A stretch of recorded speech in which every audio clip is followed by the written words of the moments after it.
What is going on, people? Welcome. Uh, I am your host, Jake Shannon. This is the No1 podcast. I'm going to try to get Clubhouse going here. So, hope you guys are doing good today. What's new? I don't know. You can hit me up in the chat. Remember that. Anytime if you could see me right now, you can. Hey, what's up, Ken Rocco, Daniel, Maestre Hernandez, Adam Conda, Nebulous King, Ben, Blake, Angus, Coach Babel, what's up, bro? Willow Beast, good to see all you guys. What's up, brother? How you doing, Adam? Adam Conda, competitor for Shoe Pro Wrestling, badass ninja, repping the highest on and the Brazilian Jiu-Jitsu out in Southern California. Good to see you, brother. Hey, what's up, Ken? How you doing, brother? Darius D. Jake, what's up, dude? Good to see you. So today I wanted to talk a little bit, and bear with me. I'm going to get these guys in here. We're going to talk about what's it mean to be a professional. Okay? Are you a pro fighter? Are you a professional coach? Are you a professional salesperson?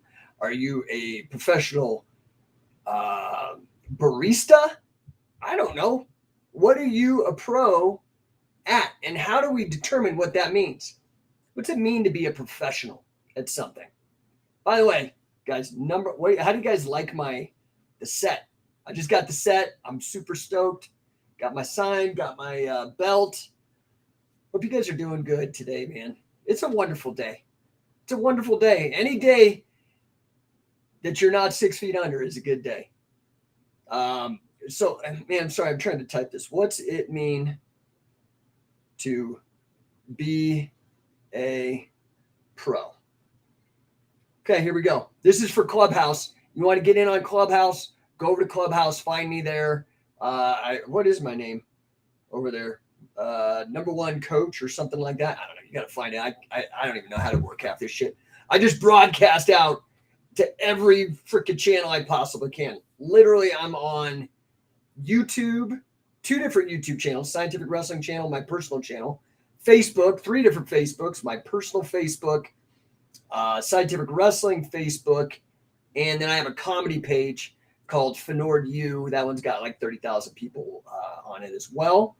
Broadcasting to LinkedIn. So all you business people out there, we're talking about what it means to be a professional. Hey, what's up, dude? The guy who made the belt just jumped on. What's up, brother? See it? You see it right here? Looks good, right? Looks good. So let's see. Oh, we got Wyatt Joyce on Facebook saying, hey, see, now Instagram is like this lone wolf that refuses to join all the restream people, right? So you can't see when I do like screen overlays and stuff like that, but everybody else from LinkedIn, Twitch, I'm on all of it, YouTube, Facebook, what else am I? Anything that streams. Twitter, I'm on Twitter streaming right now. So I'm hitting, by my estimates, about 100,000, over 100,000 people I have in terms of followers on all the different platforms. I'm sure there's some duplication. I mean, I think when I did the math yesterday, it was like 110 or 115. So let's say there's 15,000 duplicates, which I think is big conservative. So it's over 100,000 people. Ken, it means to know enough to teach whatever you're professional at, but still willing to listen to others' opinion on what you're a professional. So, Ken, I think that's fair, right? You know enough to teach, but then wouldn't that just be a teacher, right? Because a teacher knows enough to teach and is still learning, so he gets new information and can help people. So what is? Oh yeah, I'm glad to see you're good, brother. Yeah, it's nice looking, doesn't it? And what do you think the neon sign too, man? Rocking and rolling here. So anyway, like what's it mean? What's the difference? Because that sounds like being a teacher to me, which is cool. You can be a professional teacher, but what's it mean to be a professional? What does it mean to be a professional? Hit me up in the chat. Ken already dropped some. What's up, Russell Jones? Foompa, Jez Ritchie, what's up, dude? We got some fucking UK in the house. Good to see you, dude. It's been a minute. Man. All the lockdown fucked up my touring of the UK, man. I was going out there every year seeing you guys, trying to figure all this out, but I am not taking that fucking vaccine, bro, to travel. Sorry. You can be the canary down that fucking coal mine. I am not taking that. No way. No way. Okay, so what does it mean to be a professional? Let's look this up. Go to the internet. Isn't that amazing? I'm old enough to remember when you had to go to fucking encyclopedias. Does anybody else have that problem? Right? Dude, like the world has changed, man. So I'm typing in professional definition. What is the definition of a professional? Oh, Wyatt Joyce says it means you get paid to do whatever it is you're doing. It does. It does, doesn't it? It means you get paid. But let's unwrap that a little bit. Okay? Ken Rocco says, you're right about teacher point of view. So I think there's a difference here, right? A teacher doesn't necessarily like they could teach their people or seek them out to teach them something. So that's a teacher. But a professional would be like, say, a professional teacher would be somebody that people seek out and pay. Okay. Now, here's the definition. I don't know. I just typed this in. Oh, it's Merriam-Webster. So you go Merriam-Webster.com. Okay. Definition of professional: of, relating to, or characteristic of a profession. I hate that shit. Doesn't really tell you anything. Engaged in one of the learned professions, whatever that means. Characterized by or conforming to the technical or ethical standards of a profession. Okay. Exhibiting a courteous, conscientious, and generally business-like manner in the workplace. I do like that one. That one I like the most so far.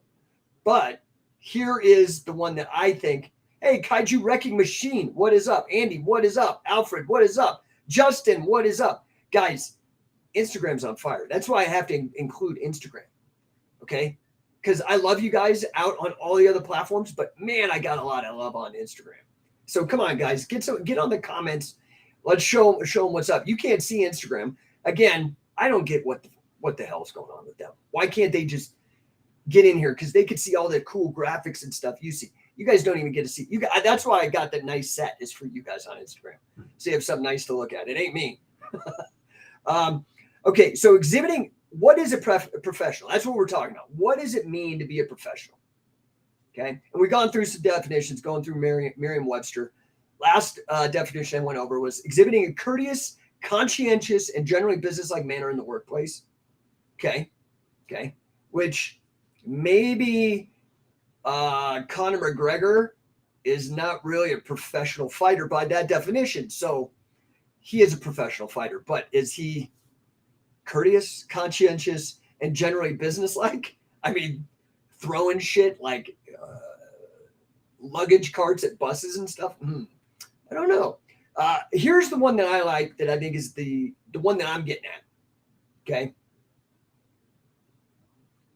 Definition of a professional: participating for gain or livelihood in an activity or a field of endeavor often engaged by amateurs. For example, a professional golfer.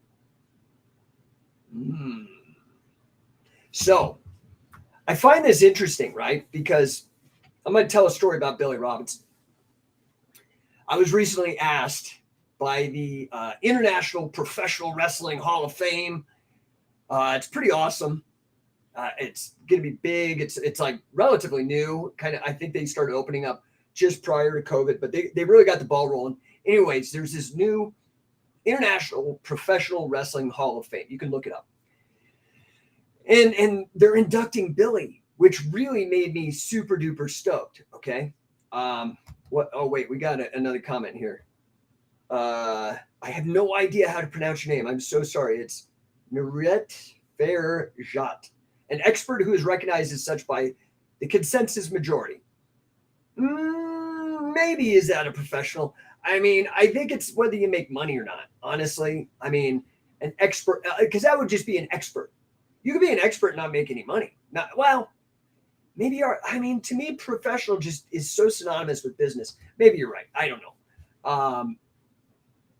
Oops, I keep hitting all these wrong buttons. Ken Rocco, I was thinking more along physical part of it. Example, I'd say if you wrestled your whole life, now you're a coach, like Cale Sanders. Yeah, like so this example with a professional golfer, and I was going to make a comparison of amateur wrestling and professional wrestling from a story that Billy Robinson told me. This was on my mind because the International Professional Hall of Fame is inducting Billy this year. I will be out there in, I think it's in upstate New York. I'm flying out. I'm going to be doing, I'll be inducting him, which is just like mind-blowing honor to be asked to do that, to get on that stage and get him something that's highly deserved. Now, if you're on Instagram, my connection probably with Billy Robinson. Some of you guys like LinkedIn, you might know me from the business world, from creating the first reverse mortgage consultancy, maybe from creating the Fitness Mace and launching the Fitness Mace movement, maybe from helping with my wife's software company, Gatemaster, blowing it up to being the top attraction software in that industry. I don't know where you know me from. So I'm going to tell this story about Billy Robinson, and I think it's very interesting. This really colored my understanding of what it means to be a professional. Okay. Billy went around, his whole life, this is why we were friends. He was obsessed with grappling and particularly catch as catch can. I think that's why we ended up connecting so deeply. Right. So, not MMA, not grappling, not boxing, catch as catch can. Right. So, he really helped me a ton. I apprenticed with this man for 7 years at the culmination of his knowledge at the very end of his life. It was humbling, to say the least. Just a real pivotal thing in my whole existence, frankly. The guy was amazing. And I knew it. And so I did everything that I could I did everything that I possibly could to, what is going on here? Uh-oh. Are you guys, did you miss me? Am I still broadcasting out to Instagram and Facebook? I sure hope so. I just started this new Restream studio and it is a little glitchy. Yesterday I saw that the quality of my feed on Facebook and everything going out there. Of course, Instagram quality was great, but some of the stuff that I was using through this Restream were not awesome. Give me some feedback. I hope you can still see me because right now I just got dropped out of the chat. It's, boy, I sure hope that it's still streaming. I'm going to assume it is. I just may not be able to hear you guys. So let's see here. Anyway, oh, wait, we just got back in. Okay, so Alfred, quality is great on Instagram. I appreciate it. I appreciate the feedback. So let's see. We're going to do the chat overlay. Let's see if we can do that. Let's see. Test. Oh, yeah, Kev. Hey, what's up, Kev? Dude, Kev. Okay, so guys, I gotta brag on my friend Kev Lloyd. Handsome bastard. Okay, stop looking in the fucking mirror so much time. Spend more time on the mat. Kev, okay, less time in the mirror. Kev is a stud. I've known him for a couple years now, prior to lockdowns and whatnot. And can I get you to show up here? Chat overlay. Yeah, there we go. Now you're showing up. Okay, cool. So anyway, Kev just killed it. Did a great job at the Wigan. They had their world champion. Everybody calls their stuff a world championship. It's fine. Great event. Roy and Andrea have really, really stepped up. I mean, to watch the evolution from the early days of their event to this last event where they actually started booking high-level competitors, and Kev was one of them and did fantastic. So, Kev, dude, love it, man. You did so good. I'm so proud of you, bro. Can't wait to see you. Hopefully all this lockdown shit gets figured out because I am not getting that fucking jab to travel. So you guys are going to have to come to me. I am not going to get that fucking jab, period. Not happening. which is a bitch, man. That's like a bitch move, dude. 99% survival rate. Like, come on. I've already had it. Like, I think I had it twice. It's ridiculous. So Billy was a stud wrestler. Stud. Won a bunch of amateur wrestling contests like the British Empire and European light heavyweight amateur wrestling, and was just tearing it up. And in fact, a lot of people, I can't remember if it was Jack Montford or who it was that who was it? Can't remember. Maybe it was Montford. I can't remember. I saw a YouTube video. It's out on YouTube, and he was like, Billy Robinson was the one guy that could have actually won England. England's not famous for having the best Olympic wrestling team, okay? But Montford was like, Billy was the one guy that could have got gold for England. And he was dead serious, okay? So Billy was like a savant. Again, like Wade Chalice. Again, number one. These are the guys I go and I model and I learn from because it's just served me well my whole life to do that. Okay, that's I think a big reason why I'm successful as a professional. I swear I'm going to get around to this story. I appreciate your patience. So Billy was tearing it up on the amateur scene. Okay, and he went back to his coach, Billy Riley. Okay, right, Riley's gym. So everybody calls everything snake pit. There's a snake pit in Japan, not affiliated with the snake pit in Wigan, not affiliated with the whatever. But Billy Riley's gym was the gym where Carl and Billy trained under Billy Robinson. Actually, here's a story that you guys may not know. I swear I'm going to get to this story. Just stay tuned. Carl didn't learn from Billy Riley. Billy Riley and a bunch of those guys like Billy Joyce did not actually like Carl that much because Carl was a very proud guy. In fact, Billy told me he had the nickname Chesty because he'd always walk around with his chest out. And it was actually Billy Joyce's. So Billy Joyce was a stage name. His real name was Bob Robinson, not related to Billy Robinson, Bob Robinson. Okay. So Bob Robinson, Billy Joyce, who was Billy's idol. Billy Robinson learned a lot from Billy Joyce. Bob Robinson, Billy Joyce, had a brother named Joe Robinson. Okay, his name was Joe Robbie, and he was a big member of Riley's gym. It was Joe Robbie who took Carl under his wing and showed him the ropes of Catch as Catch Can during his, I think he stayed there for 12 years to study.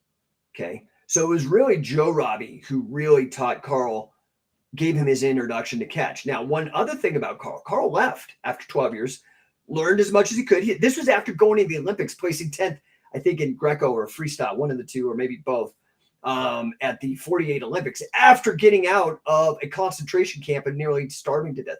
Carl's a freak of nature, too. Another number one guy, right? Like, just unbelievable. He then went to America and trained under a guy named Frank Wolf, who was, I think he was in Ohio.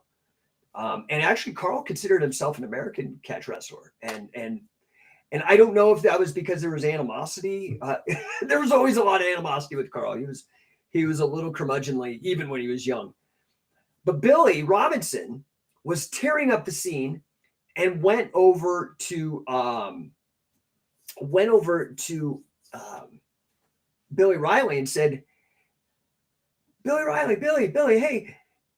Look, man, check out all these medals. These are, great." And so, Billy Riley effectively said, like, "Hey, that is great. That is really good. I'm your coach. I'm the one who taught you all this stuff.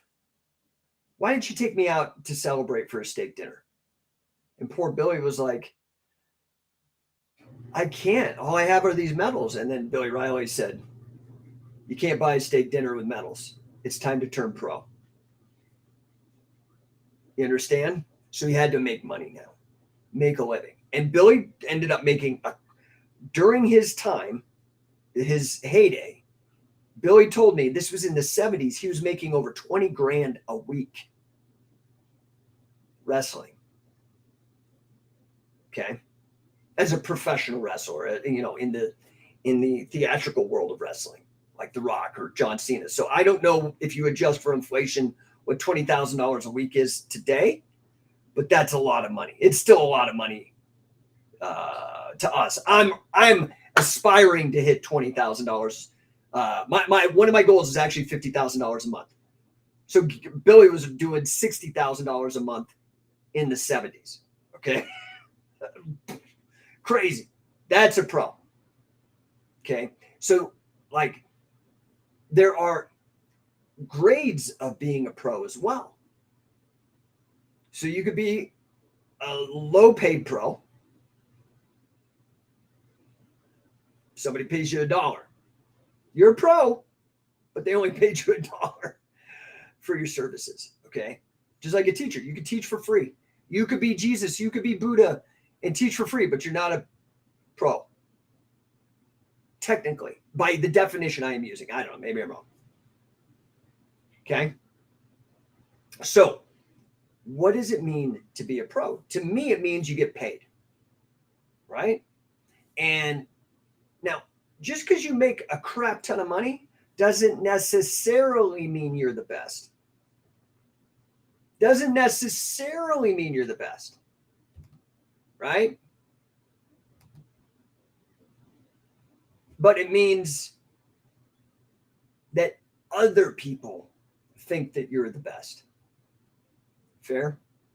So, for example, I do business. It's called business coaching now. Used to be called consulting. I've been a consultant for a long time. Made a lot of money doing that because people found value in what I know. So sometimes for you to make a lot of money, you have to stop selling your time. Or if you do, in the case of like performers, you have to make a lot of money for that 3 or 4 hours. Let's talk about like a professional musician. If you go to a stadium show with a giant rock band, or maybe it's just Lady Gaga or something, I don't know. I never listen to her shit. I can hear, you can't avoid it because it's always on the radio or whatever. But whoa, hey, what's up, Jose? Greetings from Peru, bro. Man, we are international. I love it. So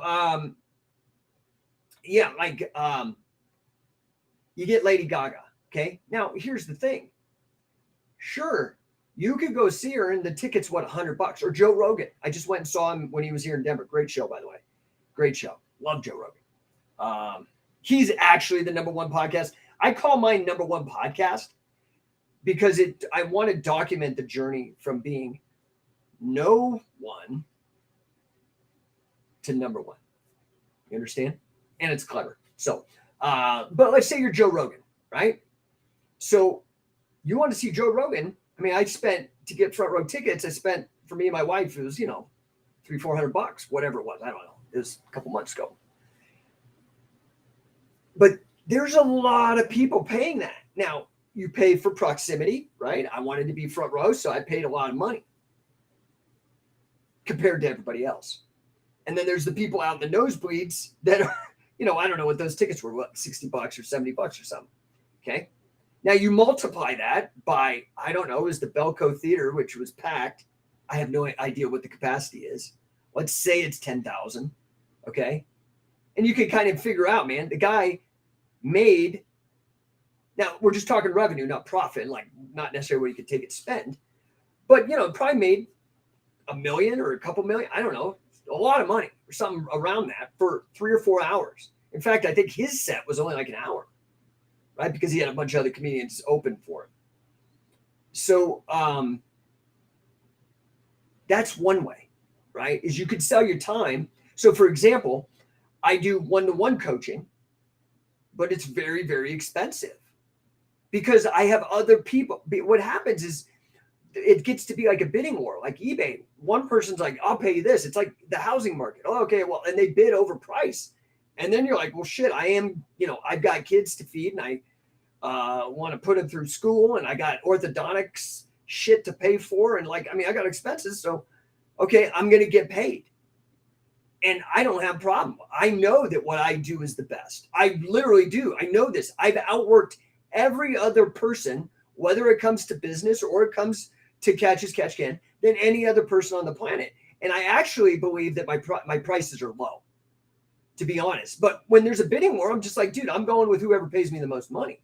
I mean, you're stupid not to. Okay. So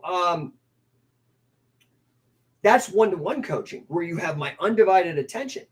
But you could do group thing, and that's like what Joe Rogan does with an audience or a rock star.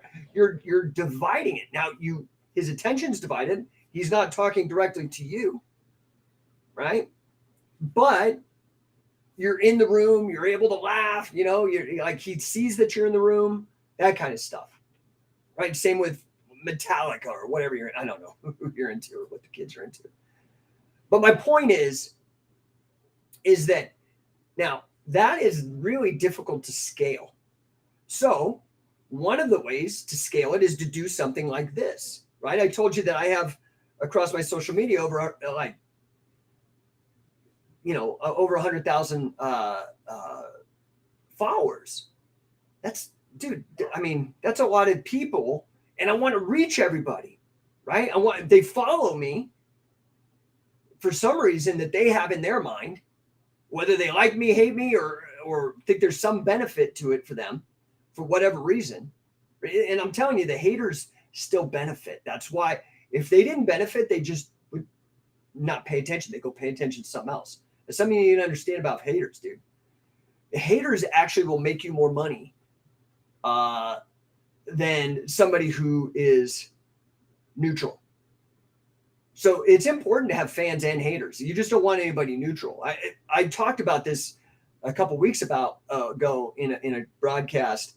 If you guys are interested, go to No1.ninja. Let me see if I have that up here. I don't know if I have it. No1.ninja. And it'll take you all my old podcasts. It's are you polarizing enough? I was asking that question. It's a good discussion because I think it's important. But you want to get out that you need to talk to people. Okay. So if you look at a billionaire, okay, so billionaire, I don't think anybody would argue unless they inherited the wealth, which I don't know, except maybe the Waltons, like the Walmart people. Well, I'm sure there's billionaires that have inherited wealth. I don't know. But they're professionals typically, a lot of times, especially if they're self-made. Let's talk self-made billionaire. So imagine if you were a billionaire on a deserted island. All that money doesn't do any good. It's people. So you want to try to reach and help and be of value to as many people as possible. To me, that is the hallmark of a professional. So we got a couple messages. I'm blabbing on too much. Briar, what is up, dude? Good to see you. Sandra, Briar asks, what kind of wrestling is this channel about? Folk style, freestyle? About the granddaddy of that shit, bro. Catch as catch can. You better find out. Just teasing. So folk style, which is the predominant style in the United States in high schools and colleges, and then you go on to freestyle, which is very similar. Both freestyle and folk style are derivatives of a style that this channel is about called catch as catch can wrestling. Ironically, professional wrestling, WWE, is also derivative of catch as catch can. So is MMA. I don't know if that answers your question. Go buy Say Uncle. That's my book. It explains that. It's actually the root of Olympic wrestling. I can't even remember the subtitle. It's like the root of MMA, pro wrestling, and Olympic wrestling with this style. So Say Uncle. It's at Amazon. I think you can get it super cheap. Second printing. Yay. Sold out. The first printing, which I'm super excited about. So yeah, catch as catch can, scientific wrestling. So my company is named Scientific Wrestling. Scientific wrestling is also euphemism, an AKA, also known as catch as catch can. It's a euphemism for catch as catch can. Okay, so let's go here. We got Nayert, and now I can't. Ever since I lost you guys, I cannot get it back on. But I'll put the overlay here. Oh, well, it's not showing now, of course. I don't know. This doggone news restream is difficult. Nayard says, we need to confront those that create money, but I respect people making decisions to improve their lives. Wow. That's a trippy sentence right there, man. We need to confront people that create money. Oh, man. Don't make me go down that Federal Reserve central banking rabbit hole, bro. Don't make me. Please, please, please don't make me. The libertarian in me is just like, come on. Oh, yeah, wants to get out and fucking lay down. But I'm going to tell you something. I'm just going to tell you something. This is a lesson I learned the hard way. I learned all my lessons the hard way. Okay? Like tap to chokes, or you will have a carotid artery dissection and strokes. I learned that the hard way. You will medically retire from the thing you love the most. Oh yeah. So hey, Jose, what's up, bro? Master Leito talk about luta livre is a derivative of catch. Yeah, dude. Luta livre is the Brazilian catch as catch can. Definitely a good rabbit hole to go down. Definitely a good rabbit hole to go down. Just want to say this, dude. Politics is trash. Don't do it. Just a waste, complete waste of time. Okay?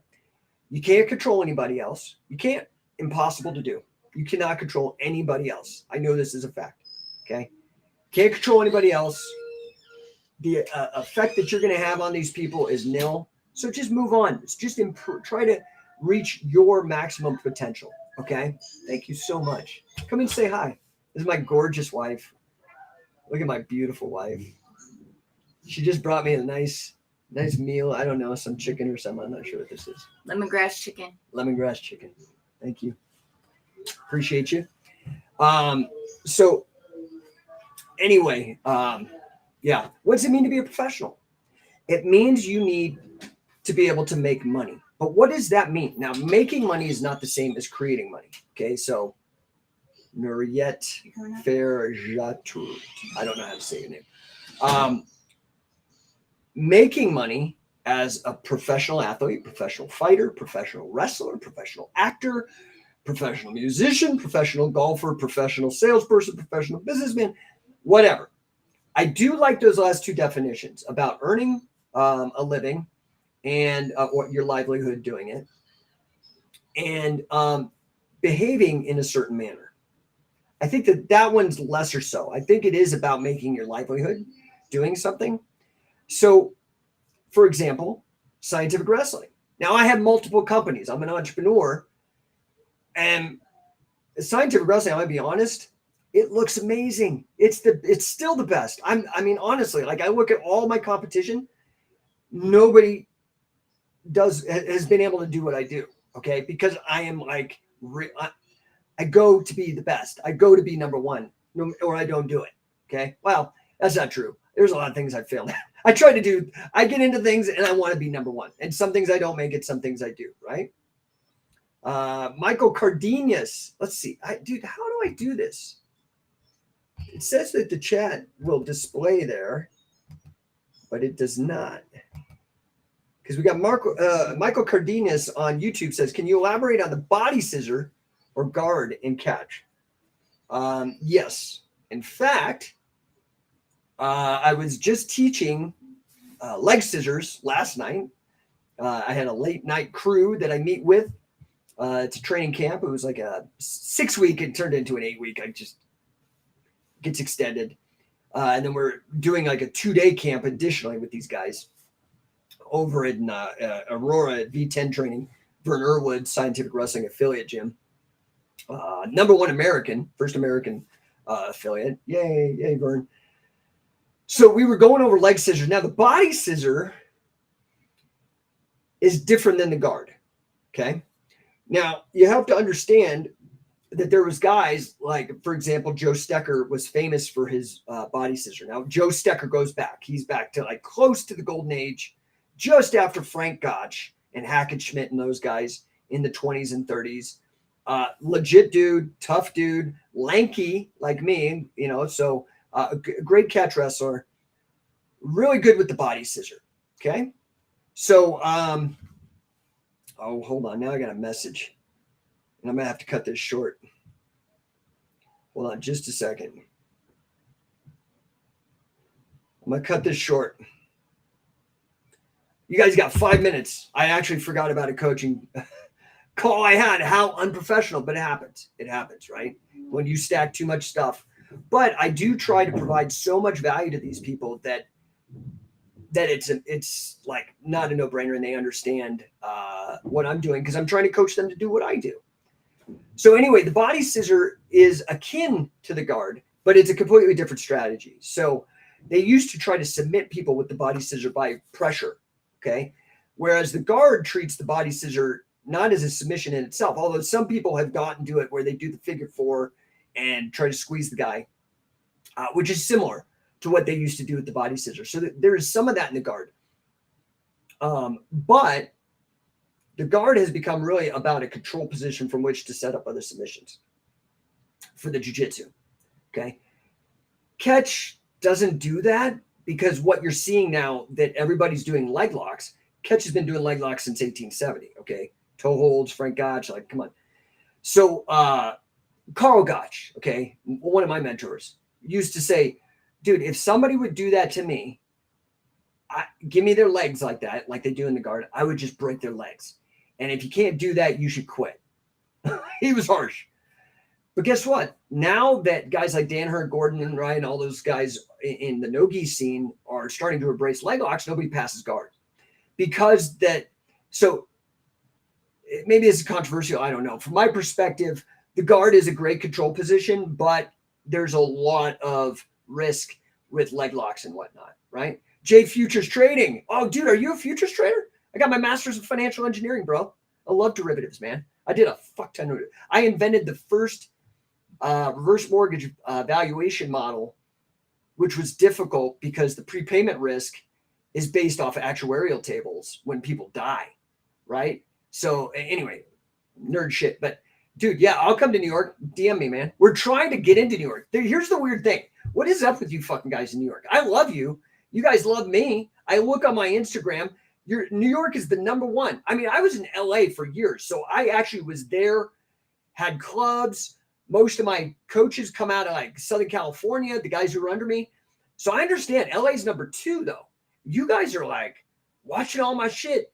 And I have never done a fucking seminar in New York. And I don't understand. You got Madison Square Garden, which is like a mecca for wrestling and stuff. And I don't know, man. Bring me out. I would love that. Jamie Nottingham, a guy who's come to our camps, he's up there now. I think it's called the Jiu-Jitsu Mill. But yeah, dude, hit me up. DM me. I'd love to come up there. All right, 3 minutes. So I hope that helps Michael Cardenas on the body scissor, where I don't think they relied on it, and I don't think the body scissor was as deeply developed as the guard. The guard is very complex, obviously. There's a million spider guard, this guard, X guard, yada, yada, butterfly, all these different kinds, closed guard. There's all these different guards, half guard. They had different strategies because the pin and because of leg locks. So I think that the guard strategy was really allowed to develop in a long way that wasn't fruitful in catch wrestling because of the leg locks, which is what you're seeing now, that you see like leg locks being trendy in the Brazilian jiu-jitsu no-gi scene, right? Hope that helps, guys. So I don't know if this helped elucidate. Alexander, dude, you are on YouTube as well. What's up, brother? Body scissors. Break, breathing less oxygen, opponent slowly loses his strength. Yeah, so like it was a crushing blow, right? If it was the body scissor. Now, last night, I don't really teach the body scissor too much. It's weird because you got to be off to the side a little bit to make it effective. And because so much guard work happens, a lot of people don't fall for that. However, I do like leg scissors on the neck. I've done that for 2 decades. I think it's a high percentage move that people are sleeping on, but dude, people have been sleeping on shit I've been talking about for fucking decades. Cradles, leg locks, Nelsons, takedowns. I don't know what to tell you guys. This is the best I can do. There's only one me, right? So here's what you should do. You want to be a pro, you want to make money doing this like I have done for 20 years. You could come out to Coach and Catch. We got one in San Diego, the 9th and 10th. Come out, dude. Great group of people, super amazing community, great networking. You can start learning this, take it back. We call it actually the Scientific Wrestling Accelerator Camp because the one feedback I get the most, you can ask Sam Cresson, who's taken over head coaching for me now that I'm starting to do a lot more business development, blow this stuff up where it belongs. You can ask Sam, you can ask Jesse, you can ask Luis, who's in charge of tournaments. These are the guys who've been with me the longest. The number one feedback we get is how it just blows people's fucking minds, because we really are about grappling literacy. There is a lot that you don't know. And I'm just telling you. And we get jiu-jitsu black belts, second degree, they come in and they're like, whoa, holy shit. And this is where you do see some of these less, I don't want to say ethical, but whatever, taking these ideas and saying they're new. And I'm like, yeah, here's a picture from the 30s, bro. Like, grappling literacy, man. There's a big ocean of data to learn, and we're innovating too. Like, I really support a lot of these guys that are doing stuff that I believe in. I've been pushing Cradles for 20 years. We got Dave Patron, who's an assistant coach over at Blackout. He's doing incredible stuff with using the cradle, like what I call the wrestler's guard, as a control position to set up submissions. Innovating things, right? Well, hard to say because there's not a lot of footage from the old timers. I haven't seen anybody using cradles, but there's very little footage from the old days, just photos. Anyway, guys, I really appreciate your attention. I hope this helped out today. I do have to go jump on this client call. I'm going to make it right with him. If I can help you. Oh, the other thing is, check out scientificwrestler.com. That's actually where I took my business acumen, master's degree in financial engineering, started and founded many multi-million dollar and exited from these companies because it's just, I'm a nerd for business as well. I've created this as a way for you to make a fuck ton of money. It is the best affiliate program in the business. Check it out. If I'm wrong, call me out. I don't give a fuck. Go look. Prove me wrong. Okay. And it keeps getting better. I've already got 4 affiliates. I just opened this up about 8 weeks ago. Already got 4 affiliates. We only have 4 more left that get the $2,000 early adopter discount. Check out scientificwrestler.com. It's amazing. Truly, the offer is, I'm very proud of it, frankly. And it's going to allow you to actually be a professional coach in grappling. Okay. Actually make a living. And enough of living to put food on the table and have your lady bring you some food and be proud of you and all that kind of stuff. So I appreciate you guys. I will catch you tomorrow. I'm here every day. You guys are the best. Talk to you soon. Thanks.